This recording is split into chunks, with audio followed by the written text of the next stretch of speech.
Perry, we are just outside the search party for 5-year-old Hayden Wilcox. As you can see, more authorities are arriving to relieve those who have been here all night long. Uprooted trees like this, some shingles tossed about, a common occurrence, but when wind speeds are as strong as they were Saturday night, radar indicated at least 120-mile-per-hour winds. You see this, a street sign from nearly a half-mile away, tossed into this neighbor's backyard. Some critics have said that Tyson was too slow to react to the virus, which could have led to the outbreaks at many of your plants. Why didn't Tyson act faster to prevent the spread among your workers? As you can see, the snow is no longer coming down that hard.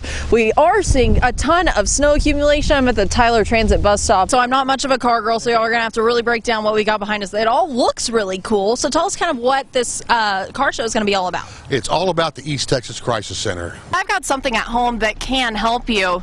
Just normal cooking spray. Watch this. So you just spray it on the rubber of your car, rub that in, leave it overnight, and I promise you will never have that issue again. Those reports of you being seen around the Capitol without wearing a mask, you say you have been wearing one and now you've contracted COVID-19. So do you have anything to respond to those claims, or does this change your view on wearing a mask? The Amber Alert is now in its 22nd hour as FBI agents and local law enforcement intensify their search. We've unfortunately been seeing this a lot. We had Ahmaud Arbery, we had Breonna Taylor.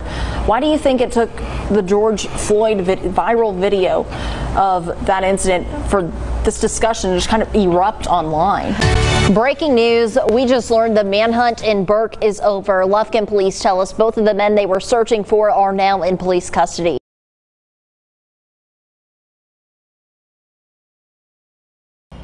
Snap trees, homes without a roof. There's a lot to clean up at Mount Enterprise. We lost the sunroof in the house. It's gone. Churchgoers skipping Sunday service to grab what they can. They have a mind to work. That's in the scriptures as well, and so that's great to see. Don't underestimate the power of rednecks with tractors. The pastor of Landmark Missionary Baptist Church and his wife welcomed some of their members to seek shelter there. We started thinking about the people that lived in trailers first, and Jacob, our youth pastor, was the first one that came to mind. Other than some missing shingles, this church building is good as ever. A different story just down the road. When severe weather strikes in East Texas, uprooted trees like this, some shingles tossed about, a common occurrence, but when wind speeds are as strong as they were Saturday night, radar indicated at least 120-mile-per-hour winds. You see this, a street sign from nearly a half-mile away, tossed into this neighbor's backyard. Came from the old Blue Bunny building all the way to our backyard. Ikuria Johnson and her family of 5 hid in a closet while the tornado passed through. It kind of lifted us up and it set us right back down. Johnson says home repairs could take weeks, and she's not alone. That's what we experience here in East Texas, trees falling straight down and just demolishing these houses. Trees also to blame for more than 1,000 residents without electricity Sunday. The trees did snap our power lines and they were kind of in the driveway. People coming from as far as Louisiana to lend a helping hand to this community. Learning that sometimes we have to weather the storm to see a brighter tomorrow. In Mount Enterprise, Cynthia McLaughlin, Fox 51 News.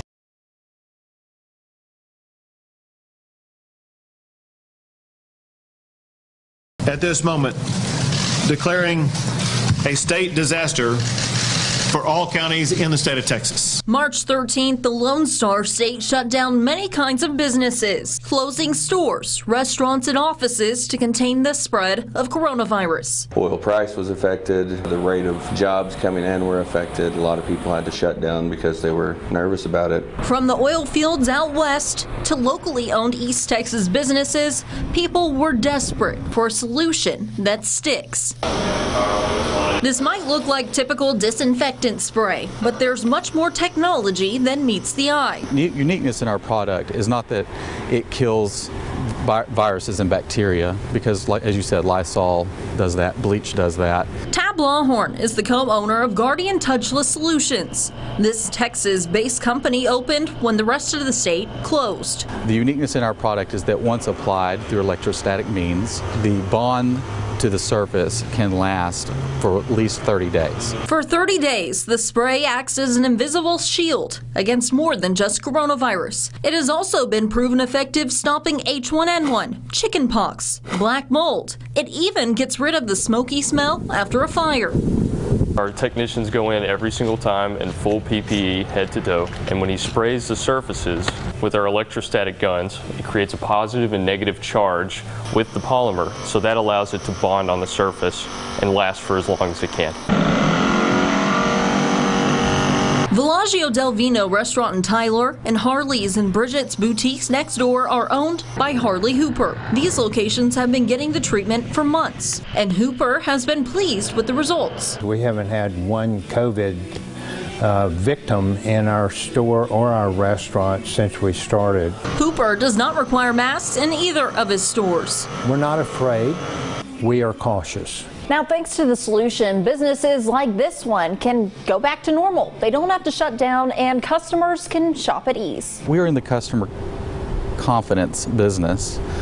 Customers want to know establishments that they go to are being treated with the highest scientifically available and monitored disinfecting processes. Many coronavirus guidelines from the CDC have been straightforward. Stay 6 feet apart, and if you're closer than that, wear a mask. But there's a big difference from a retail store to an oil rig. Keeping your distance is difficult, if not impossible. Gladiator Energy in Midland has seen the impact of the virus firsthand. We've had a couple of guys get it. I mean, that's just the way it's been going when nobody really knows how to stop it yet. An industry our country relies on, unsure of how to safely work during a pandemic. This has been a very hot button issue with them because the spaces that their workers and employees work within are so compact that transmission without using some effective surface disinfection is very risky. So Gladiator Energy took an extra step to protect their workers. And that's where the Guardian stuff came into play for us, is take the extra step, you know, make sure our guys are safe. The treatments in the field in the oil and gas sector caught a little flack at first just because anything new, you know, nobody likes change. As we've grown over the past few months, everybody's really accepted what we're doing. Whether a vaccine is available next month or next year, some new habits have been for the best. People will come to expect this type of disinfection. They will actually require it. It would be sort of a shame for it to go away all of a sudden when it's been proven to be very effective. This spray offering a quick fix and a long-term solution. Cynthia McLaughlin, KETK News.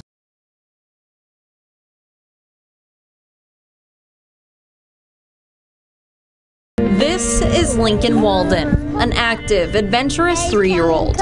Video taken just before this joyful little boy's life would forever change. On June 15th, 2019, his mom got a call she never expected. Finally, I just broke down and I said, "Is he alive?" And she said, "I don't know." Lincoln had been found in this pool next door to his grandparents' house in Hallsville. Doctors think he was in the water for as long as 20 minutes. I did perform chest compressions. I did do them harder than I normally would have on somebody his age. Finally, a pulse. Lincoln brought back to life. A miracle, but doctors still had doubts. They weren't sure if he was going to make it, honestly. They said that it was some of the most severe brain damage that they had seen. After hospitals across the state refused to accept him, Dell Children's in Austin finally opened their doors. That's when everything started to change. That's where Lincoln had to relearn everything. Breathing on his own. Standing on his own 2 feet. Taking his first steps, using a special wheelchair. Little by little, that's all that matters. His second first words, Mom. That was the best thing ever. You know, it's just really just a miracle, really. Kim Utley teaches a class called Infant Swim Resource, or ISR, in Tyler. Each lesson is 10 minutes long and involves lots of tears. Jennifer had heard about ISR but didn't know just how important it would be until the accident changed her son's life forever. He's fine. Nothing's gonna, it's not gonna happen to us. And then the next thing I know, it happened to us. Drowning is the #1 cause of accidental death in children 1 to 4 years old.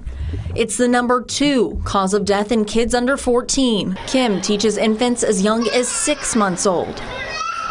Once a child's mobile, they can get themselves into trouble. And if they can do that, they can roll on their back and float. Lincoln and his sister Layla started classes at the beginning of the year. He can actually float all by himself now.